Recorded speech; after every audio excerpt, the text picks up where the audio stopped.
preparándonos para los tiempos finales. La preparación para los tiempos finales. Los que tengan su Biblia, los invito a que la abran en el Evangelio de Lucas, capítulo 21, versículos 34 al 36. Lucas 21 del 34 al 36. Es Jesús el que está hablando.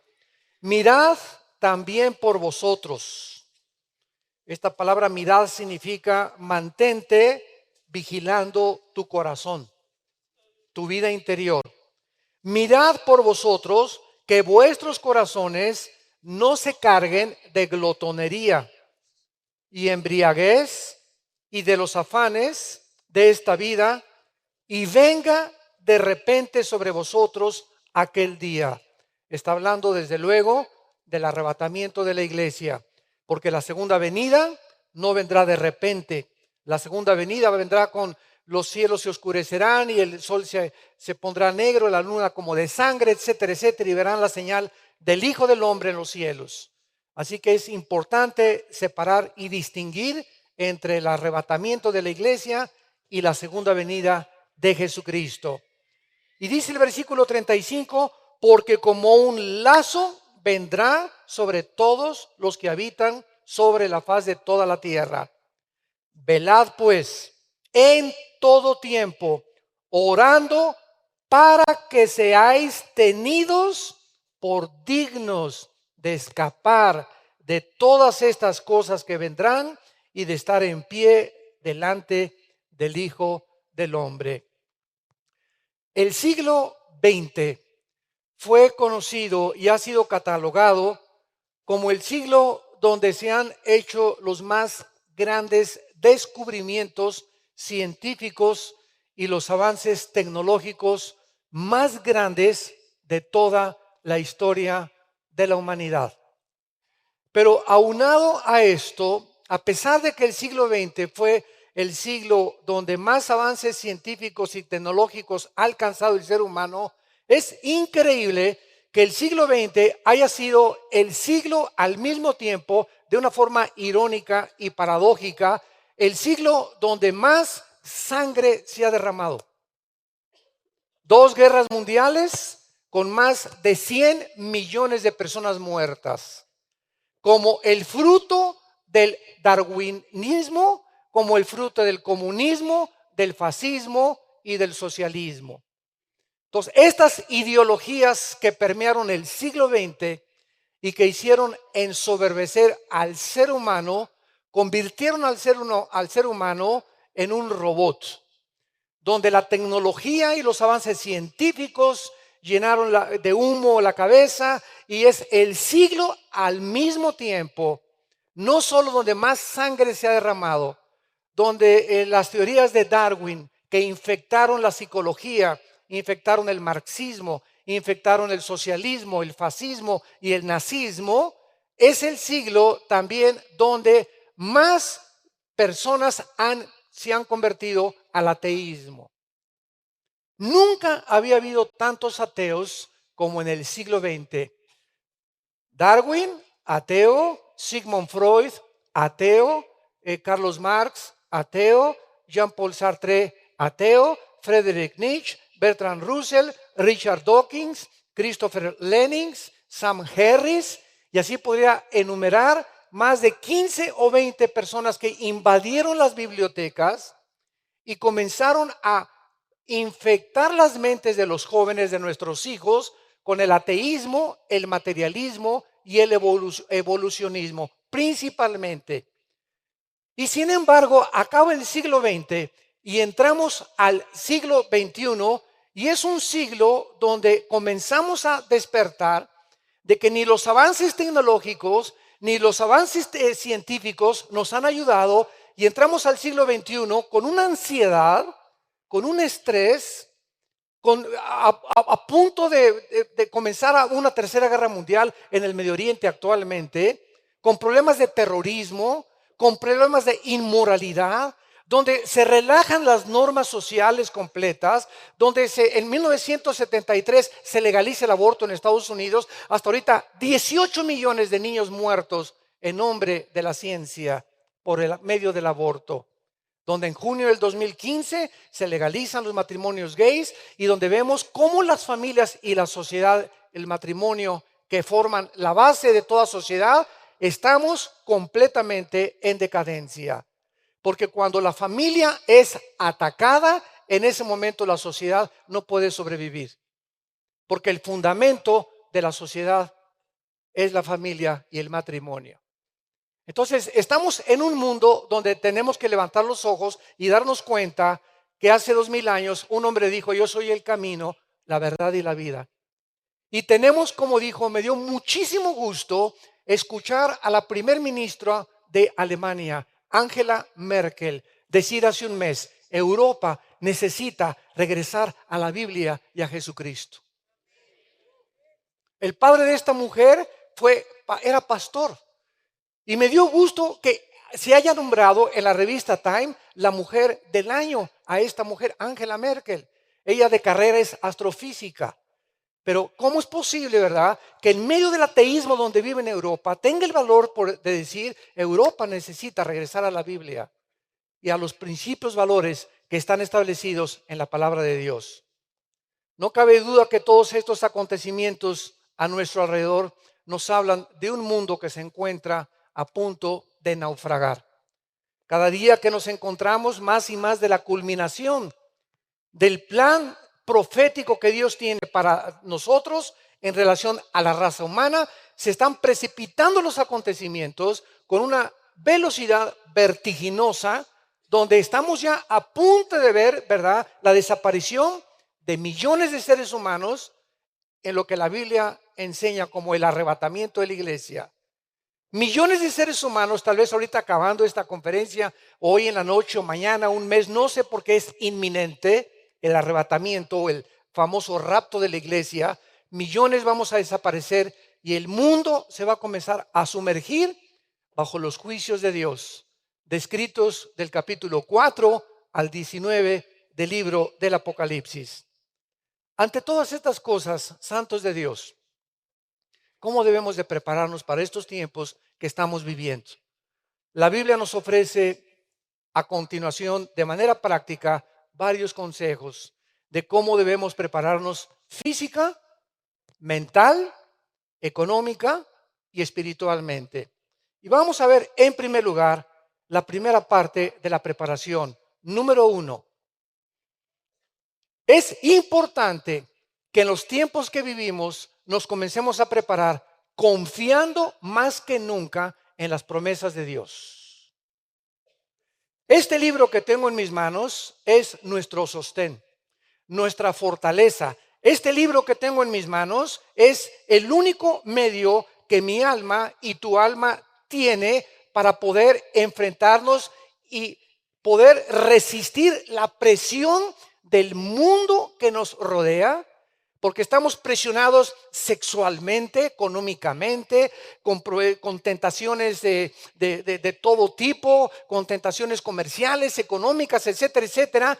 Y la única forma de poder aguantar que esa presión que tenemos todos alrededor y nuestros hijos también, es que el interior de nuestra vida esté blindado, fortalecido para aguantar la presión externa. Escucha esto: si tu vida interior no es más fuerte que tu vida exterior, la vida exterior y la presión del mundo va a entrar a tu vida interior. Entonces tenemos que entender que tenemos que fortalecer nuestra vida interior, nuestra vida espiritual.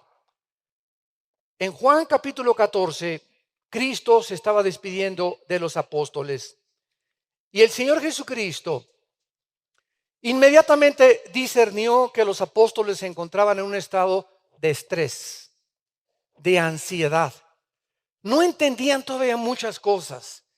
Primero nos dice este hombre que lo sigamos y dejamos las redes y dejamos nuestras barcas. Y de repente nos comienza a decir que va a morir a los 3 días y que va a resucitar y que ya se va a ir. Y comienzan los discípulos con una confusión tremenda como la que el mundo se encuentra actualmente. Oye, pero ¿qué? Dios no nos dijo que estaría con nosotros y que no nos faltaría nada, etcétera, etcétera. Y ante esta situación, Cristo, antes de morir, en Juan 14, escuchen las palabras que les da a los discípulos de consuelo. No se turbe vuestro corazón. Es el primer consejo que nos da la Biblia. La palabra turbación significa en el original griego a un estado de intranquilidad. Es la palabra tarazo en el griego. Significa agitado, incierto, intranquilo. Dice Dios, ante la caída del petróleo y la caída del dólar y los problemas económicos y las amenazas de guerra, ustedes no permitan que estas cosas que están sacudiendo al mundo alrededor y que están provocando que la venta de pastillas tranquilizantes, Valium, Equanil, Prozac, Rivotril, todas estas medicinas que están siendo recetadas por billones como jamás el mundo las había consumido. Las industrias farmacéuticas están haciendo multimillonarias y la Asociación de Psiquiatría de Los Ángeles declara que jamás en la historia, en los últimos 5 años nada más, del 2010 al 2015, nunca se habían consumido tantas pastillas tranquilizantes. Ante una humanidad que está ansiosa, agitada, estresada, perturbada, confundida. Y esto no puede ser en nuestras vidas, porque nosotros lo tenemos a Él, como lo vamos a ver a continuación, y las promesas que Él nos da, que en medio de la resaca y de la tormenta, nunca se bajará de la barca de nosotros. No se turbe vuestro corazón, creer en Dios, cree también en mí. En la casa de mi Padre muchas moradas hay. Santos de Dios, vamos de paso por este mundo. Vamos de paso por este mundo. El otro día yo estaba soñando y me puse, de veras, eran como las 2, 3 de la mañana y me dio risa. Dije, Señor, si me pongo verdaderamente de una forma coherente a pensar en tantos problemas que tengo, y si tú vinieras por mí ahorita a las 4 de la mañana, me reiría realmente porque tengo que mantener la conciencia de que estoy de paso solamente por acá y estamos en cualquier momento enfrente de ti y enfrente de la eternidad y se acabó todo el pasado. ¿Por qué entonces vivir con ansiedad y con ese estrés cuando estamos de paso y en cualquier momento todo se va a acabar, todo se termina? Cultura, dinero, sociedad, profesionalismos, artistas, deportistas, políticos, todo se va a acabar y lo único que va a sobrevivir son las almas humanas. Por lo cual debemos de vivir solamente por las almas humanas como nuestra prioridad.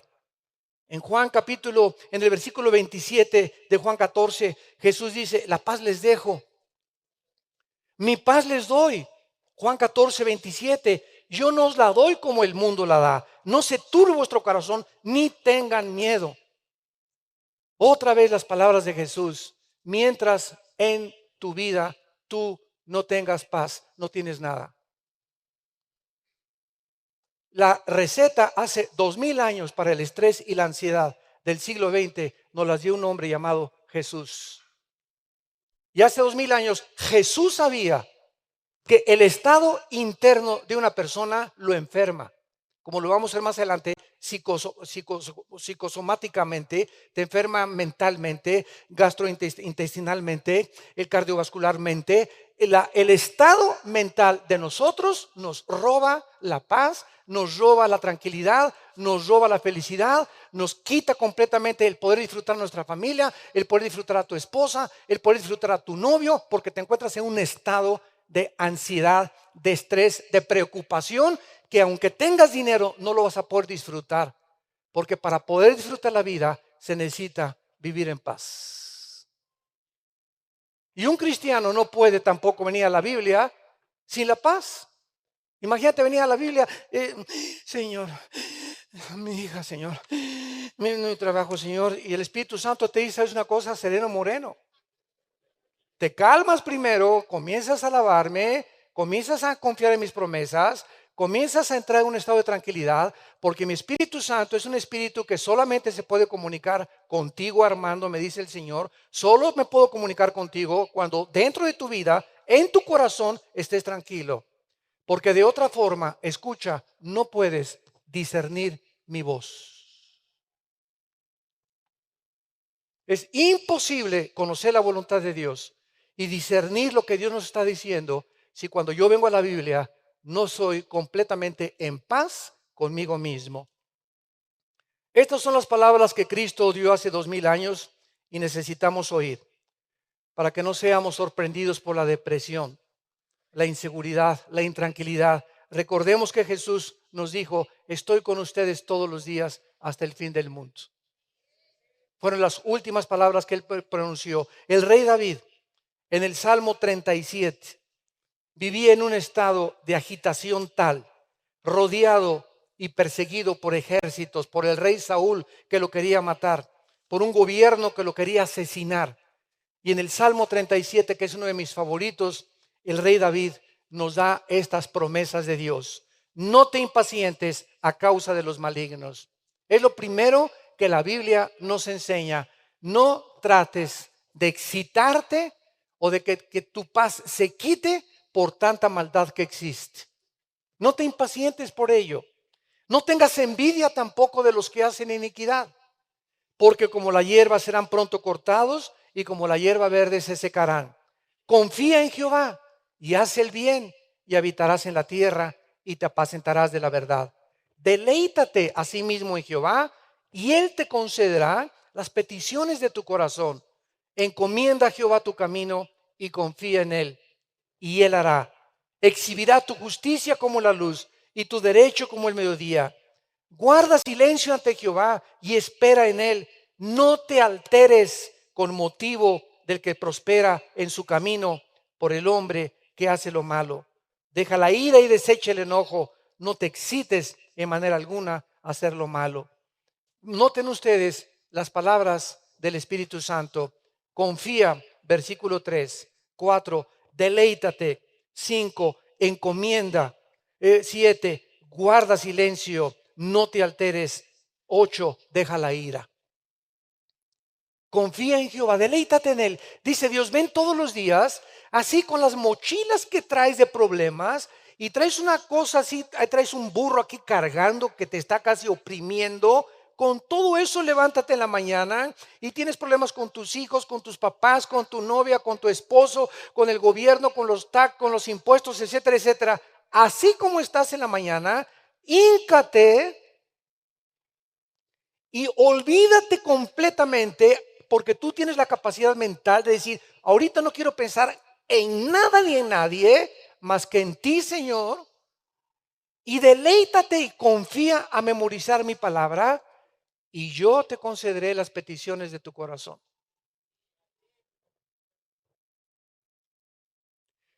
Aparentemente complicado, secundariamente simple. La vida es sencilla, la vida cristiana es sencilla, no las complicamos. ¿Saben por qué? Porque no creemos. Porque si tú hicieras esto, no vivirías en el estado en que vives. Pero vives en el estado en que vives de intranquilidad, de estrés y de ansiedad y de preocupación por las cosas de mañana y el año que entra que voy a comer, y se muere mi esposo que me va a sostener, y se mueren mis papás que me va a pagar la colegiatura, etcétera, etcétera. Cosas que están fuera de nuestro control. No tenemos el control de mañana, ninguno de nosotros. No somos dioses. Por el amor de Dios, no somos dioses. Yo no tengo control sobre mis hijos, sobre mi esposa, sobre las ovejas, sobre las circunstancias, sobre el dólar. No somos dioses. Todo está fuera de nuestro alcance y nuestro control. Dios dice: todo está bajo mi control. Tú confía en mí. Pégate a mí. No te sueltes. Yo soy la vid verdadera. Tú eres la rama. No te separes de mí. A donde quiera que yo vaya, llévame junto contigo y nunca, nunca te faltará nada. Y mientras no tengamos esta conciencia de Dios y de la necesidad tan profunda que tenemos de Él, de diario venir a su palabra, no podemos prepararnos para los tiempos finales. Número 2, ¿cómo prepararnos para los tiempos finales? No preocuparnos, en segundo lugar, por las cosas materiales. Una de las cosas que nos pueden desviar y que pueden ahogar la palabra de Dios dentro de nuestra vida es el camino de la avaricia o la preocupación excesiva por las cosas materiales. Dice Cristo en Mateo 13:22, el que fue sembrado entre espinos es el que oye la palabra, pero el afán de este siglo y el engaño de las riquezas entran, ahogan la palabra y se hace infructuosa. Si tú antes de acostarte, tus pensamientos son: mañana qué voy a comer, o mañana qué negocio puedo hacer, o te acuestas pensando en tus negocios, esta preocupación, si tú escuchaste un buen mensaje hoy, por ejemplo, y hoy en la noche te acuestas pensando en tus negocios, qué voy a comer, cómo voy a vestir, etcétera, etcétera, lo que tú oíste hoy y lo que escuchas en los estudios bíblicos y lo que has aprendido en la palabra de Dios, entra esas preocupaciones y ahogan y matan la semilla que te fue sembrada. Es un poder impresionante las preocupaciones crónicas, la ansiedad. ¿Qué comeré? ¿Qué beberé? Ese estado de estrés mata dentro de ti la vida espiritual. ¿Y sabes por qué? Porque es incredulidad. Es incredulidad. Y sin fe es imposible agradar a Dios. Y el pecado más grande del Antiguo Testamento no fue la fornicación o las orgías o el robo o los latrocinios. El pecado más grande del Antiguo Testamento fue la incredulidad. Y el único pecado que no tiene perdón, todos los pecados tienen perdón, pero el único que no tiene perdón es la incredulidad, la blasfemia contra el Espíritu Santo. Decirle a Dios: no te creo, no es cierto lo que tú dices. Ese es el pecado que no tiene perdón. Porque todos los demás, la sangre de Cristo nos limpia de todo pecado. Entonces, qué importante es que entendamos eso. La pregunta más importante que Dios nos hará en estos tiempos es: ¿qué hay en tu corazón en estos tiempos? ¿Qué es lo que está llenando tu corazón ahorita en estos tiempos? ¿Preocupación por el dinero? ¿Por tus inversiones? ¿Estás preocupado por la caída de la bolsa de valores o por tu trabajo? ¿Acaso, te pregunta el Espíritu Santo en esta mañana, te estás convirtiendo en una persona ambiciosa, avariciosa y llena de estrés y de ansiedad por las cosas materiales? ¿Esta es la razón por la cual no puedes dormir bien?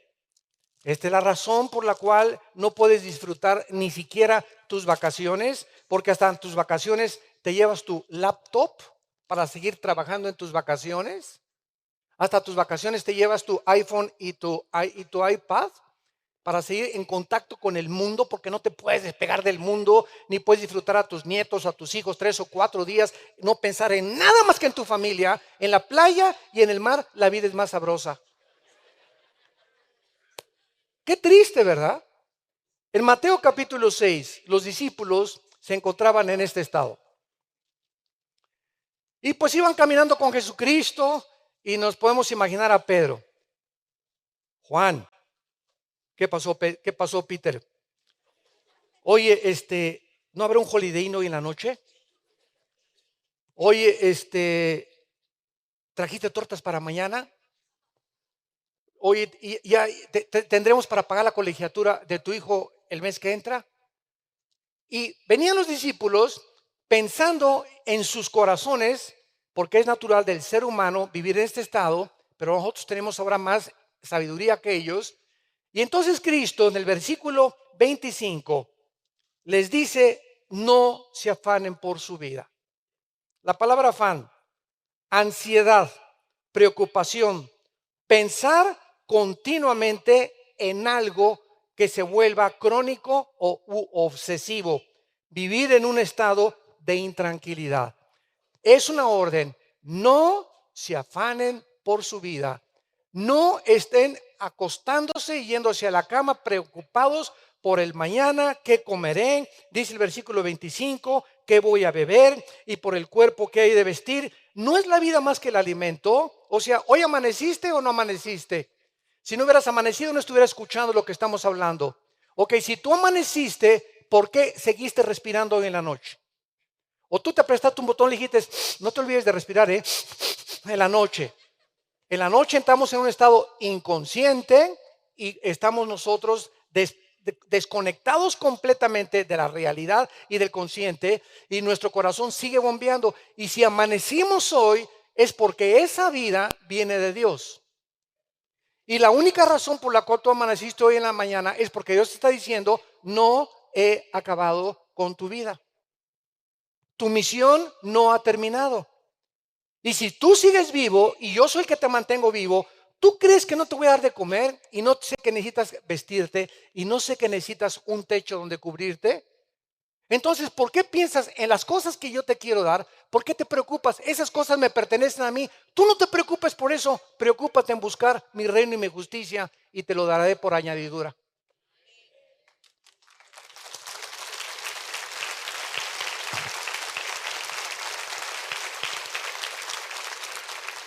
Y miren el ejemplo en el versículo 26.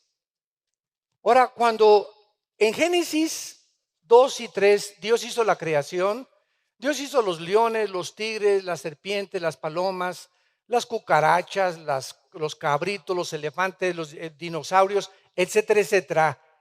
Y cuando Dios hizo los pajaritos, Él les puso un chip a los pajaritos para que se comportaran de la forma como se comportan. A los leones, de la forma como se comportan, a las cabras, a los perros, a los gatos. Todos tienen un código genético, los animales. Cada especie tiene un código genético, un software, una información puesta por su creador y por su diseñador. Y cuando Dios hizo a los pajaritos, les puso un chip en su cerebro para que fueran aves que nunca, nunca, nunca guardaran su comida. Que no la metieran en una cuevita ni la guardaran para otro. Los osos la guardan, los leones muchas veces las guardan, pero los pajaritos no lo hacen. Ahora, los pajaritos tampoco siembran, ni cosechan tampoco, ni almacenan. Y así los hizo Dios para que cuando Cristo apareciera en el escenario mundial, ellos, sus discípulos y ahora nosotros, pudiéramos ver que todo lo que hizo Dios es que Dios nos está hablando a través de toda la naturaleza, de todos los animales, de las estrellas. Es una escuela el universo a nuestro alrededor, y los pajaritos se concentra Cristo y dice, miren a las aves de los cielos. Quiero enseñarles una escuela y una lección relacionada con la ansiedad. Los pajaritos no siembran, versículo 26. Los pajaritos no ciegan, no recogen. O sea, nunca hay una cosecha que estén esperando ellos. Los pajaritos no recogen en granero. O sea, nunca, nunca, nunca amontonan 3 y 4 lombrices. Nunca jamás. Y vuestro Padre Celestial, cabeza de melones, les dijo Cristo a todos los apóstoles, vuestro Padre Celestial es el que alimenta a estos pajaritos. ¿No valen ustedes más? ¿No valen ustedes más que esos pajaritos? Hay millones de pajaritos en todo el planeta Tierra y no hay uno solo que no tenga comida. Y ustedes que todavía, ahora nos dice Cristo, que yo di mi vida por ustedes en una cruz. ¿Cómo puedes vivir tan? ¿Por qué me dices mentiroso? Dice Dios. Porque yo no estoy diciendo mentiroso, Señor. Sí me estás diciendo mentiroso, porque el estado en que tú te acuestas habla más que si me lo dijeras con palabras. Tu estado de preocupación y tu estado de estrés me dice que no crees lo que yo te he dicho. ¿No vales más que ellos? ¿Y quién de ustedes, versículo 27, por mucho que se afane, añade hasta todo un codo? Imagínate si mides 1,50 de estatura y le haces, quiero crecer, quiero crecer, quiero crecer, quiero crecer. Brinca como chapulín todo lo que quieras. Ni una pulgada vas a crecer. Por más que te afanes y por más que te esfuerces. ¿Qué está diciendo Cristo? Por más que digas en la noche, y voy a tener más dinero, ¿y cómo le hacer? Por más que estés buscando soluciones, el dinero viene de mí. Los negocios vienen de mí. No es tu compadre, ni el político, ni el presidente, ni el diputado, ni tu primo, ni nadie. Si tú no me ves a mí como el proveedor, eres un incrédulo. Y dice Jeremías 17, maldito el hombre que confía en el hombre y que pone la carne por su brazo y su poder. Dios examina y prueba nuestros corazones. Y no hay cosa que a Dios más le moleste que no le creamos lo que Él nos ha dicho en su palabra. Y ahora en el versículo 28 les dice, ahora quiten los ojos de los árboles, vean las flores. Y por el vestido, ¿por qué se afanan? Mira los lirios del campo. ¿Acaso las florecitas crecen? Yo quiero ser del color amarillo. Y yo quiero ser rosa. Yo quiero ser, no betabel, ¿verdad? Clavel, perdón. Clavel, etcétera, etcétera, ¿verdad? Y tenemos una variedad impresionante de flores con unos colores extraordinarios, etcétera, etcétera. Y dice el versículo 29, pues les digo, con toda esa belleza que existe, que los colores son, que no se pueden ni siquiera imitar, ni siquiera Salomón con los billones de oro que guardaba, él se vistió así como uno de ellos. Y si la hierba, si esas florecitas que no escogieron cómo vestirse, no escogieron los colores ni nada, y mañana crecen en la tarde y se echan en el horno y desaparecen, no hará mucho más a vosotros, hombres de poca fe. Y finalmente dice, ¿verdad? El versículo 31, no os afanéis pues diciendo qué comeremos o qué beberemos o qué vestiremos, porque los gentiles buscan todas estas cosas. O sea, las personas que no son cristianas viven en un continuo estrés. Tu amigo, tu primo, tu todo, están como están precisamente porque no tienen ninguna esperanza en nada.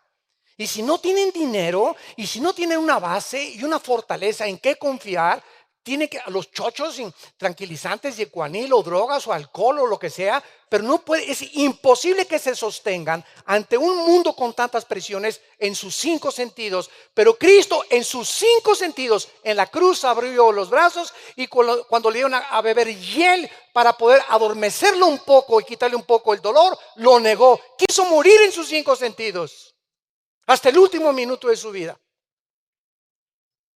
Tenemos el poder del Espíritu Santo para poder aguantar las presiones del mundo y vivir hasta el final confiando en las promesas de Dios. No tenemos por qué preocuparnos, no tenemos por qué vivir en ese estado en el que vives. Y esta es la razón que eso detiene la gracia de Dios. No tienes porque no pides y cuando pides, pides mal, dice Santiago 4. Y cuando pides solamente el pides, dame esto, Señor, y esto, y te traigo a mi hijito que está enfermo, porque solamente me buscas por los regalos, pero no me buscas para deleitarte en mí, en mi palabra, en mi amor, en mi fidelidad, en mi misericordia. Los últimos descubrimientos acerca de la mayor razón por la cual la mayoría de la gente se enferma, ¿saben ustedes cuál es? De acuerdo a la clínica Mayo, lo mencionamos hace algún tiempo, Rochester y el Hospital Hopkins en Estados Unidos, que son dos de las organizaciones médicas más prestigiosas del mundo, es impresionante que llegaron hace 3 años a la misma conclusión. Estas dos clínicas y hospitales de los más famosos en el mundo concluyeron, escuchen esto, que el 70% de las enfermedades mentales y físicas provienen del estrés.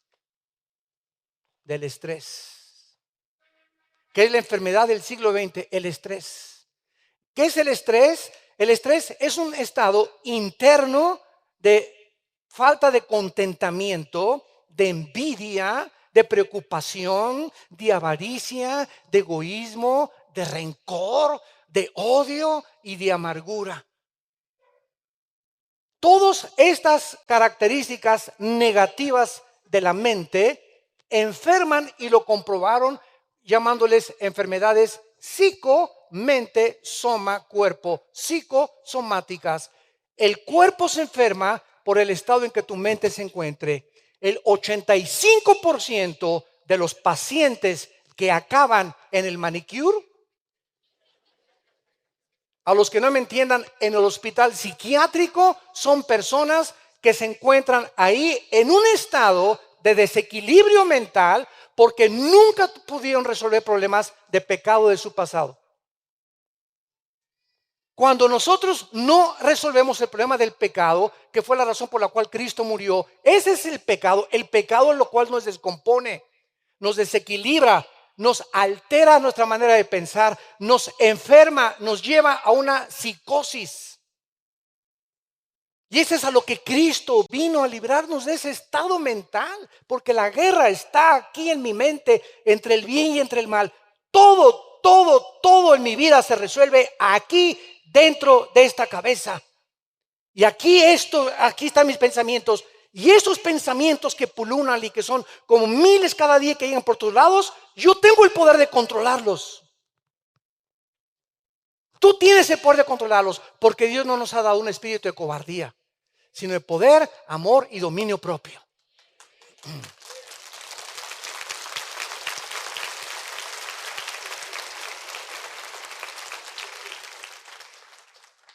Filipenses 4,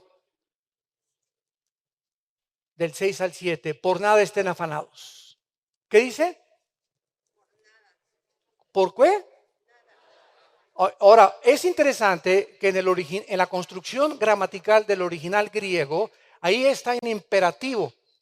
Es una orden. Esto cómo me ha ayudado a mí durante los últimos años. Es una orden. El general en jefe del universo, no quiero que te afanes. Es una orden. No quiero que estés afanado. Señor, cállese y no se ínquese. No se afane. ¿Qué es el afán, verdad? El estado de intranquilidad otra vez. Por nada estén afanados. No quiere Dios que no haya absolutamente ningún problema, no importa de qué categoría moral, físico, etcétera, etcétera, que nos quite la paz.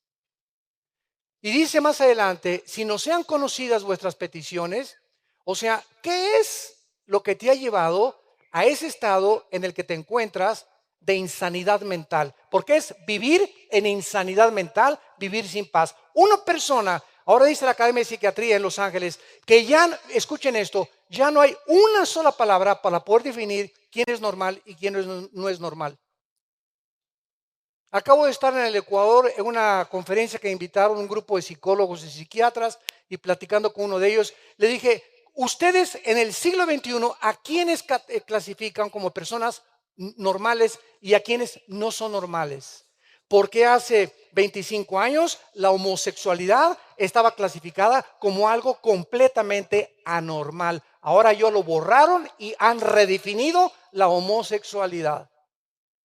Y me dijo y me contestaron estos psiquiatras muy honestamente, nosotros ya no sabemos quién está normal. Qué increíble, ¿verdad? Qué increíble. Y lo vemos ahorita con los crímenes en Estados Unidos y por todos lados. De repente una pareja en San Bernardino se mete a su casa, sacan ametralladoras y matan a un grupo de discapacitados, 14 o 15 discapacitados. Le encargaron una bebé media hora antes a la mamá, y cuando preguntan a las personas, a la mamá, a los vecinos, oye, pero si eran normalitos hace una hora. Hasta uno se vestía de Santa Claus en Navidad.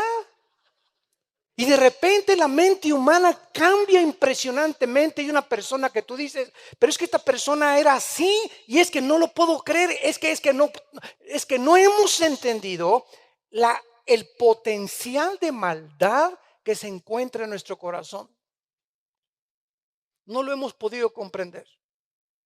Cualquiera de ustedes que pueda haber comenzado bien, yo he conocido misioneros, predicadores, pastores y ahora hasta apóstoles, ¿verdad? Que durante toda la vida pues comenzaron bien y de repente algo les pasa a la mitad del camino. Y dices, Dios mío, ¿te acuerdas de ese pastor o te acuerdas de esa persona? Pues sí, fíjate, pues cayó en adulterio y robó y esto y el otro y fraudes, etcétera, etcétera. Y pasó esto y pasó aquello. Y dices, pero ¿cómo es posible? Sí es posible, porque así es el corazón humano, perverso y engañoso más que todas las cosas. Y si no cuidamos nuestro corazón y venimos diario a la palabra de Dios, todos nosotros tenemos el potencial de abandonar el camino tarde o temprano. Aunque si somos cristianos sabemos que Dios al que ama disciplina, y aunque sabemos que no se pierde la salvación, Dios nos disciplina y nos va a ir como en feria cuando nos apartamos del camino de la santidad, de la justicia y de la verdad. Por nada estén afanados, oren a Dios y la paz de Cristo, que sobrepasa todo entendimiento, guardará vuestros pensamientos y vuestro corazón en Cristo Jesús.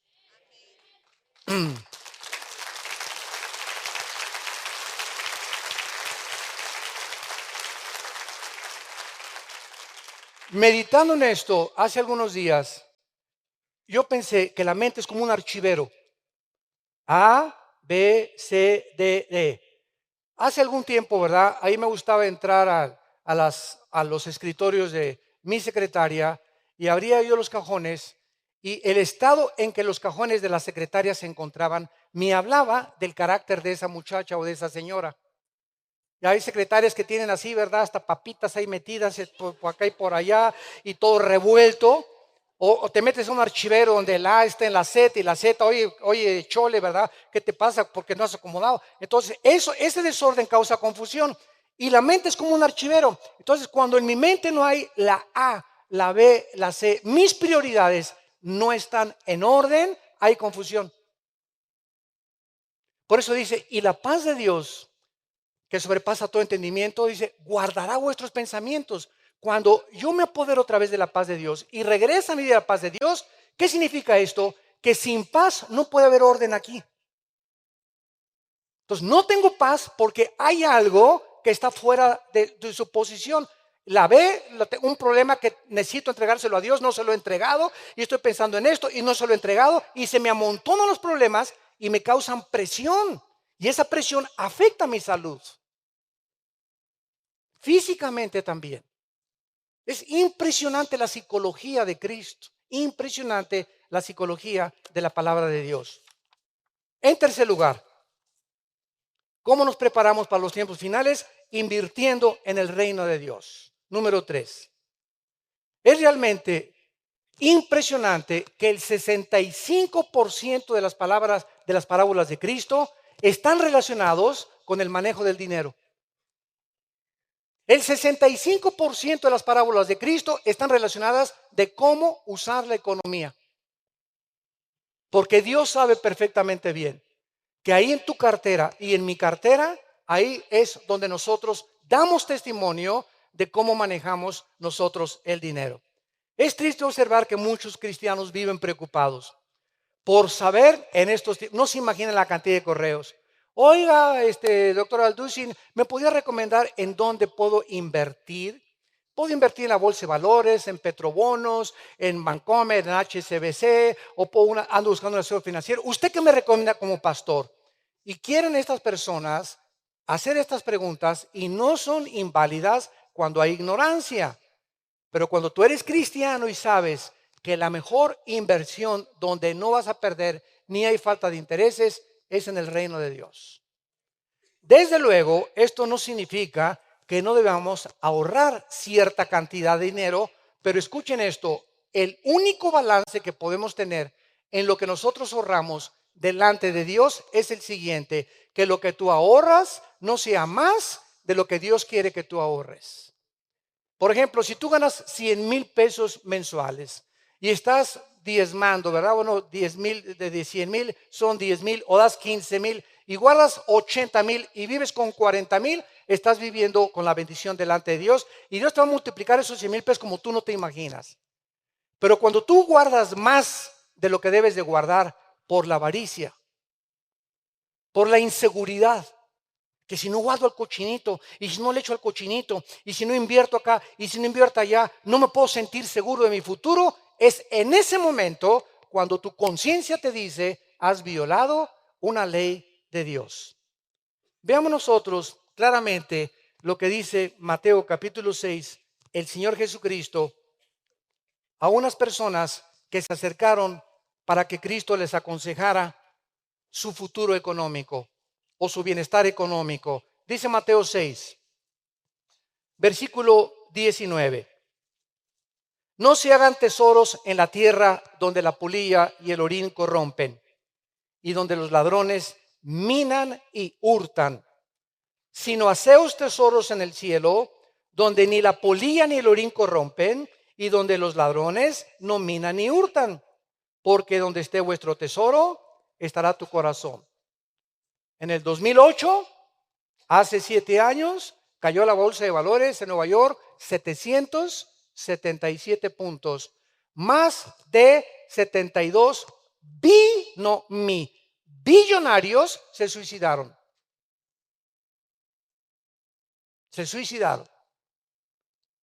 En un momento y cerrar de ojos, Dios deshace como polilla lo más apreciado del hombre. Tú te puedes preguntar en este momento, bueno, ¿cómo puede una persona que tiene porque para que seas billonario tienes que tener más de $1,000 millones? Más de $1,000 millones. Bill Gates tiene $57,000 millones, el angelito. ¿Cómo puede una persona que tiene 5,000 o 10,000 millones de la noche a la mañana quedarse pobre? Bueno, tú te puedes preguntar, ¿dónde tenía su dinero, verdad? Bueno, todo ese dinero que estamos ahorita contando, que son miles de millones de dólares, no los tiene debajo del colchón, ni los tiene en un banco, los tiene invertidos en diversas cosas, ¿verdad? En la bolsa de valores, precisamente para eso es una bolsa de valores. Y cuando caen las acciones de la noche a la mañana, con la fuerza e inestabilidad en la que el mundo económico se encuentra, esas acciones se convierten en nada de la noche a la mañana. Y esa persona que tenía miles de millones o inversiones se queda en la bancarrota total en cualquier momento. O supongamos que no cae la bolsa de valores, supongamos que de repente te da una embolia cerebral, un ataque al corazón, un accidente de tránsito, una enfermedad que nunca esperabas y de repente ves el dinero como tiene alitas y se va tu esperanza, donde tú tenías ahí tu bóveda con tus millones y con tu dinero, creyendo que mientras los tuvieras ahí te sentías fuerte y seguro para vivir. Vivías en incredulidad total. Qué cosa tan triste cuando nosotros tenemos esta clase de vida. En Lucas capítulo 12, Lucas 12, versículo 13 al 21, tenemos otro ejemplo de una persona hace 2000 años con el mismo problema de la avaricia, la ansiedad y el estrés por el dinero. Lucas 12, versículo 13, le dijo uno de la multitud: Maestro, di a mi hermano que parta conmigo la herencia. Mas él le dijo: Hombre, ¿quién me ha puesto sobre vosotros como juez o partidor? Y les dijo: Mirad y guardaos de toda avaricia, porque la vida del hombre no consiste en la abundancia de los bienes que posee. También les refirió una parábola diciendo: la heredad de un hombre rico había producido mucho. Y él pensaba dentro de sí, diciendo: ¿qué haré? Porque no tengo dónde guardar mis frutos.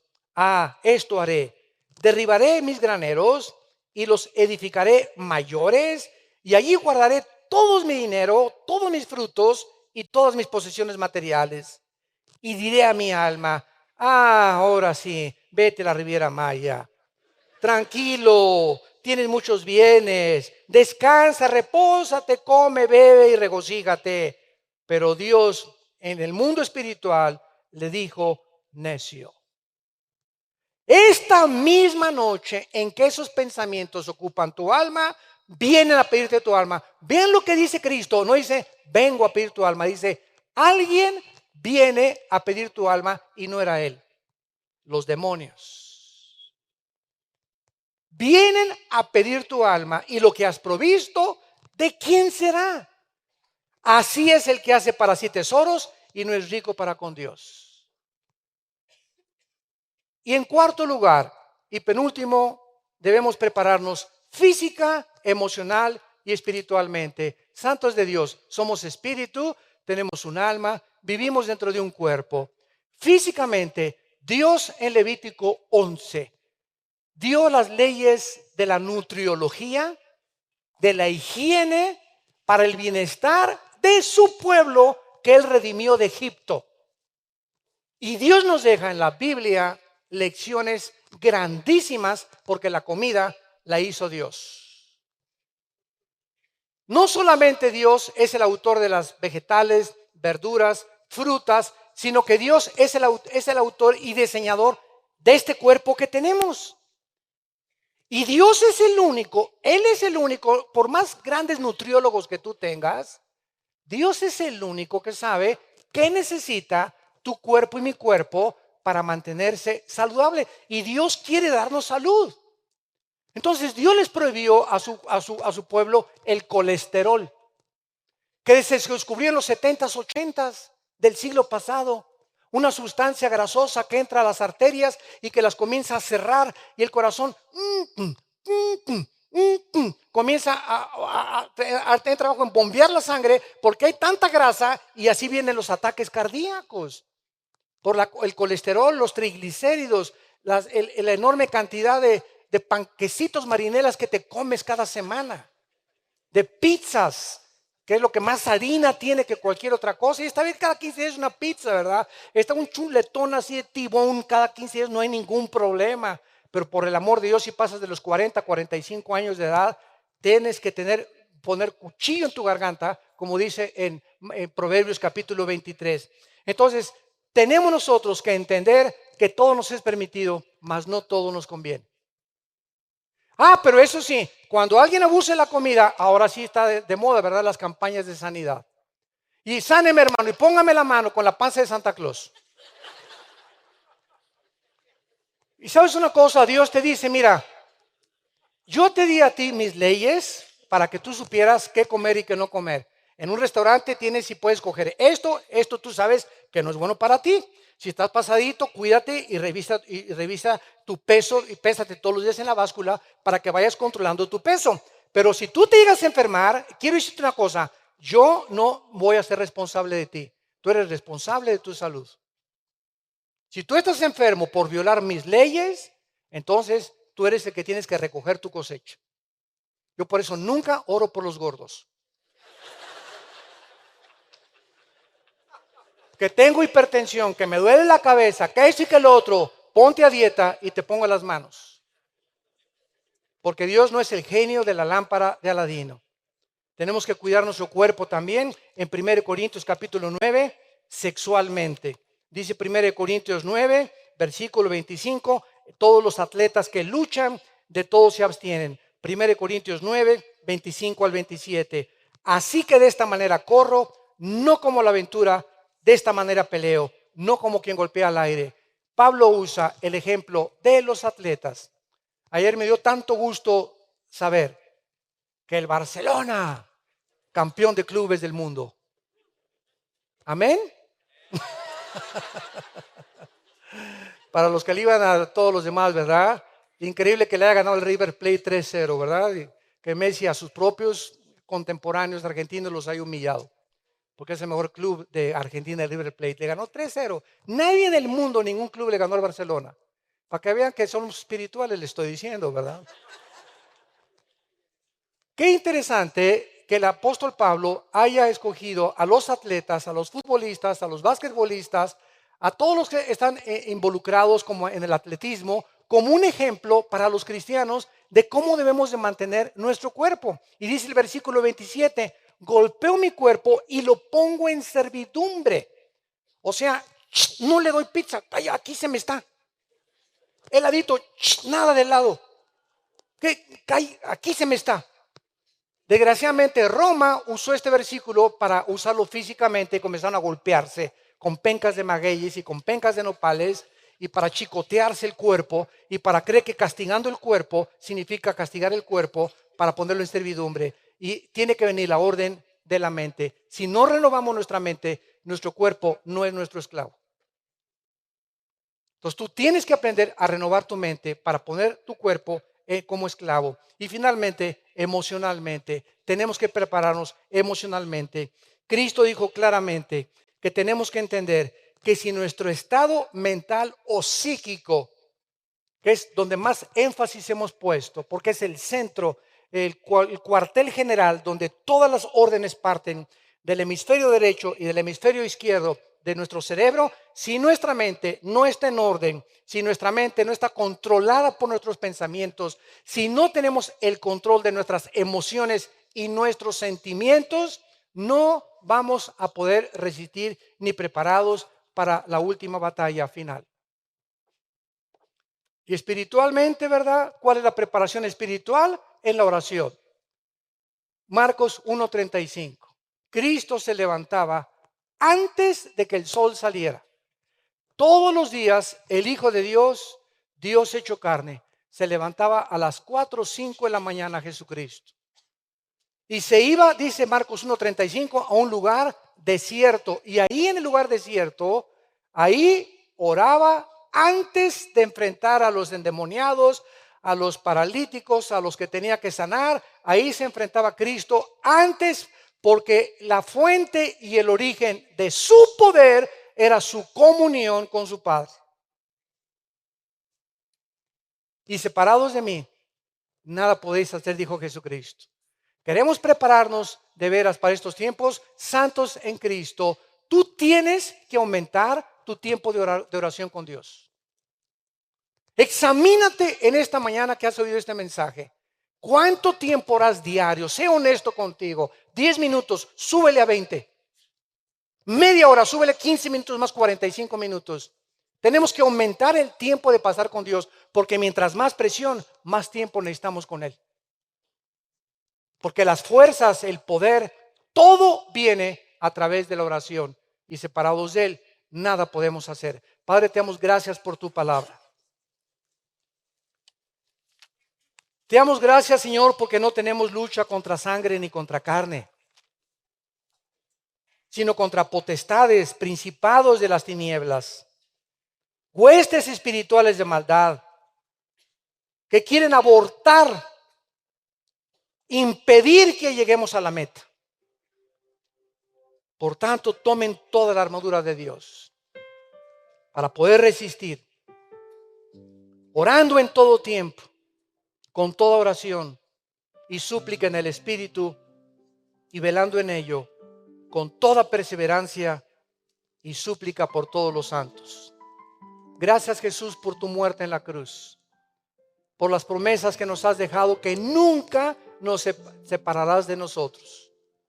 Nunca nos podemos sentir abandonados, porque siempre estarás hasta el último suspiro de nuestra vida con nosotros para recibirnos en la otra vida. En esta mañana, muchos de ustedes que nos escuchan también a través del internet, de las redes sociales, por la televisión actualmente, y los que se encuentran presentes, tal vez no le has entregado tu vida a Cristo. Quiero decirles, de acuerdo a la Biblia, que los tiempos se pondrán cada vez más difíciles. Tinieblas cubrirán la tierra, pero a nosotros resplandecerá la luz. Porque somos hijos de Dios. Somos hijos del Altísimo. Y el espíritu que Dios nos ha dado es un espíritu de poder, de amor y dominio de nosotros mismos, de poder controlar nuestra vida de pensamientos, castigar nuestro cuerpo físicamente para que podamos llegar al final de la batalla sin tener nada de qué avergonzarnos. Si alguno de ustedes quiere invitar a Cristo por primera vez, ya no regreses a tu casa hoy como entraste a esta conferencia. Cambia tu vida mediante el poder de Dios, diciéndole con todo tu corazón: Padre, te pido perdón por mis pecados. Creo que en la cruz Cristo pagó con su sangre por ellos, y te invito a mi corazón como mi Señor y mi Salvador. En el nombre de Jesús. Amén.